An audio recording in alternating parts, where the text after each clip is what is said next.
ओम श्री परमात्मने नमः। ओम श्री गुरुभ्यो नमः। ओम श्री ऋषिभ्यो नमः। सर्वेभ्यो नमो नमः। देववाणी संस्कृतम ई गुरुकुलम में आप सभी महानुभावों का हार्दिक अभिनंदन है। मित्रों, आज हम वर्णोच्चारण शिक्षा की 7वीं कक्षा को पढ़ेंगे। गत कक्षा में हमने कुछ स्वरों और व्यंजनों के विषय में पढ़ा था कि स्वरों के कुछ नाम बताए थे। ह्रस्व, दीर्घ, प्लुत, उदात्त, अनुदात्त, स्वरित, लघु, गुरु, संयोग आदि।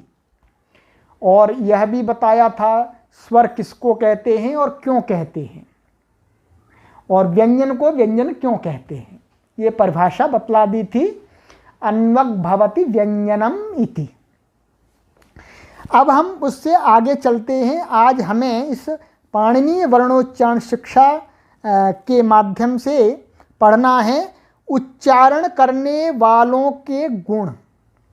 जो शब्दों का उच्चारण करते हैं हम लोग, उनके अंदर क्या गुण होने चाहिए, तो उन गुणों को भी देख लीजिएगा।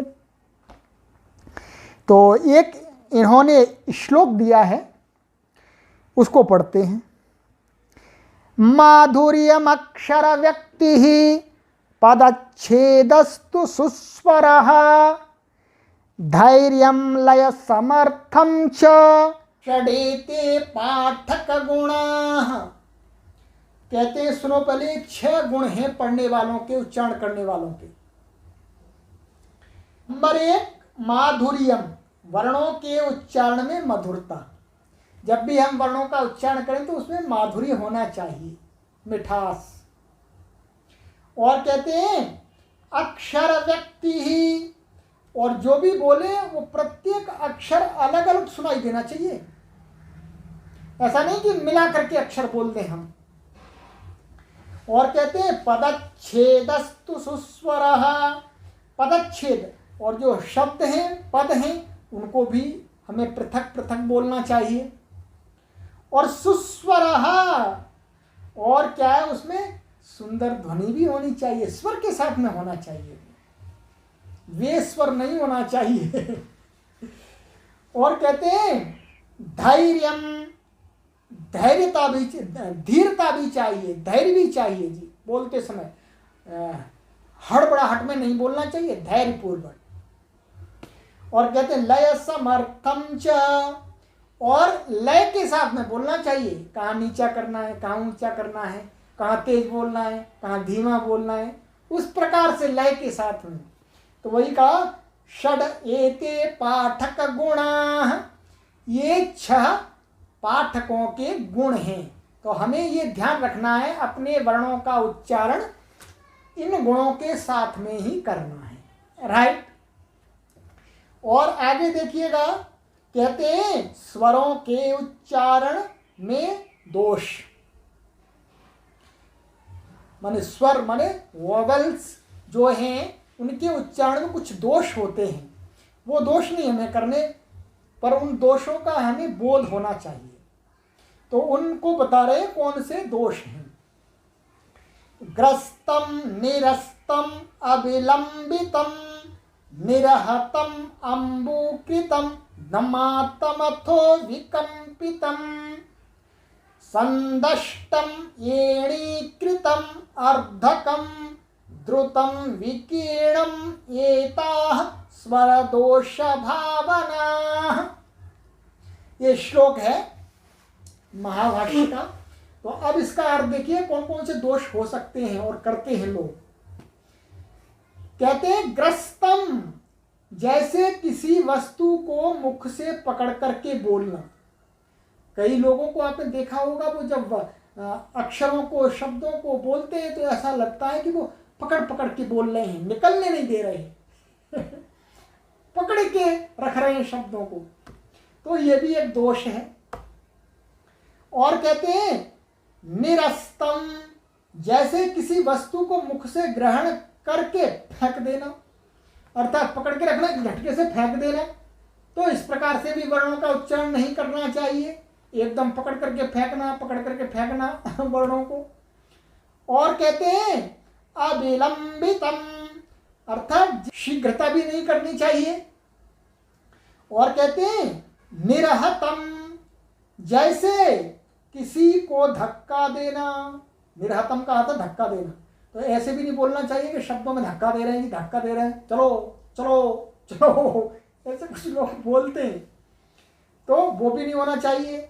और कहते हैं अम्बुकृतम, जैसे मुख में जल भर के बोलना, जैसे पानी भर लिया फिर हम बोलना चाहें तो जो वर्णों का उच्चारण निकलेगा उस प्रकार से भी नहीं हमें बोलना चाहिए, कुछ लोग बोलते हैं। ये सब महाभाष्यकार पतंजलि जी महाराज जी ने लोक में देखा लोगों को कि इस प्रकार से वर्णों का उच्चारण लोग करते हैं अशुद्ध, तो उन्होंने कहा कि इस प्रकार से ये दोष हैं, इनको नहीं करना चाहिए, इनसे बचना चाहिए। और आगे कहते हैं धमातम, जैसे रुई को धुनते हैं, जब रुई धुनी जाती है तो वैसे साउंड आती है, तो वर्णों के बोलते समय उस प्रकार का भी साउंड नहीं आना चाहिए कि ऐसा लगे कि रुई को धुन रहे हैं। और कहते हैं विकंपितम, जैसे कंप करके बोलना, अर्थात कप कपा करके बोलना, ये भी एक दोष है, ऐसे भी नहीं बोलना चाहिए। संदष्टम, जैसे किसी वस्तु को दांतों से काटते हुए बोलना, इस प्रकार से भी नहीं बोलना चाहिए, इस प्रकार से भी नहीं बोलना चाहिए। और कहते हैं एणीकृतम, जैसे हरिण होता है, जो हिरण होता है वो कूद कूद करके दौड़ता है, कूद कूद करके, उसी प्रकार से ऊपर नीचे ध्वनि से नहीं बोलना चाहिए। ये दोष गिना रहे हैं, ये नहीं बोलना चाहिए, मैं अपनी तरफ से लगा रहा हूं, ये दोष है, इस प्रकार से बोलना दोष है। और कहते हैं अर्धतम, जितने समय में वर्ण का उच्चारण करना चाहिए उसके आधे समय में बोलना, अर्थात बहुत ही जल्दी बोल देना, ये भी दोष है, ऐसा भी नहीं करना चाहिए। और कहते हैं द्रुतम, त्वरा से बोलना, जल्दी जल्दी बोलते जाना, जल्दी जल्दी बोलते जाना। कई लोग बहुत तेजी से बोलते हैं, उनकी बात दूसरों को समझ में ही नहीं आती कि क्या बोल दिया, इतनी तीव्रता से अपनी बात को बोलते हैं, वह गलत है, सिद्धांत के विरुद्ध है, व्यवहार के प्रतिकूल है। आइएगा और कहते हैं विकीर्णम, अंतिम दोष किनारे हैं, जैसे कोई वस्तु बिखर जाए वैसा उच्चारण करना, अर्थात जैसे हम हाथ में कुछ अनाज आदि लेकर के ऐसे बिखेर दें तो उसी प्रकार से हम शब्दों को सब तरफ मुख से बाहर बोलते समय बिखेरते जाएं, इस प्रकार से भी दोष है, उसको नहीं करना चाहिए। वही कह रहे हैं ये सब दोष स्वरों के उच्चारण करने हारों के हैं, तो ये हमें दोष नहीं करना। थोड़ा और बताते हैं, ये कहते हैं कि थोड़ा दोष और है, अतोन्य व्यंजन दोषाः, ये स्वर के दोष बताए, ये व्यंजन के उच्चारण दोष नहीं थे, स्वर अतः आ ई आदि में। अब व्यंजन के बता रहे हैं अतोन्य व्यंजन दोषाः, इससे अतिरिक्त कुछ व्यंजनों के भी दोष हैं, तो केवल थोड़ा सा बता रहे हैं, उनके बारे में है तो बहुत। तो कहते हैं श